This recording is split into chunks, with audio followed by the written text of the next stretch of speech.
जो आजीवन तुम्हारे काम आएगा।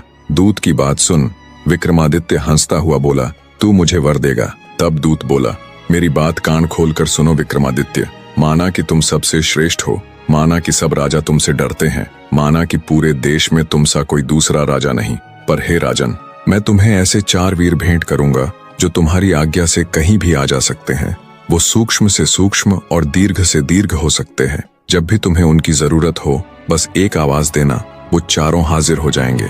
इतना कहते हुए उस इंद्र के दूत ने वे 4 वीर राजा विक्रमादित्य को भेंट कर दिए। कहते हैं तब से राजा विक्रमादित्य को वीर विक्रमादित्य के नाम से जाना जाने लगा।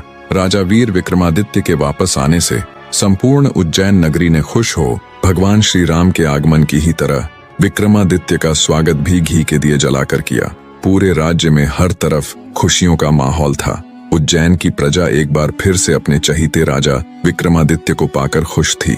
महान राजा विक्रमादित्य की जीवन गाथा का किस्सा सुनाकर राजा भोज से कहती है, हे राजा भोज, क्या तुम्हारे अंदर है इतनी क्षमता कि तुम चंद पलों में अपने राज्य को तज कर भक्ति साधना के लिए चले जाओ? क्या तुम्हारे अंदर है इतनी क्षमता कि तुम भगवान इंद्र के दूत को परास्त कर उसे अपना गुलाम बना लो और वर देने के लिए विवश कर दो? क्या तुम्हारे पास भी है राजा विक्रमादित्य की तरह वो 4 शक्तिशाली वीर जो तुम्हारे बस एक इशारे पर तुम्हारे लिए कुछ भी कर दें? अगर है तुम्हारे अंदर भी ये सब खूबियां तो बेशक तुम इस सिंहासन पर विराजमान हो सकते हो। द्वितीय पुतली चित्रलेखा की बात सुन राजा भोज का मुंह उतर जाता है।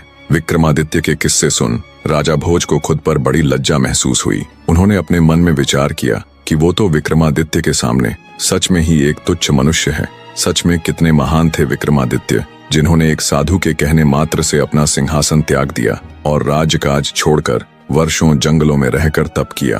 कितने शक्तिशाली थे वो, जिसने देवताओं के भेजे दूत को चंद पल्लों में अपने सामने झुकने पर मजबूर कर दिया। ये सभी विचार करते करते उन्होंने सोचा, पर अब तो विक्रमादित्य यहाँ नहीं है, अब तो उनका समय नहीं है। ये समय मेरा है और मुझे पूरा अधिकार है इस दिव्य सिंहासन पर विराजने का।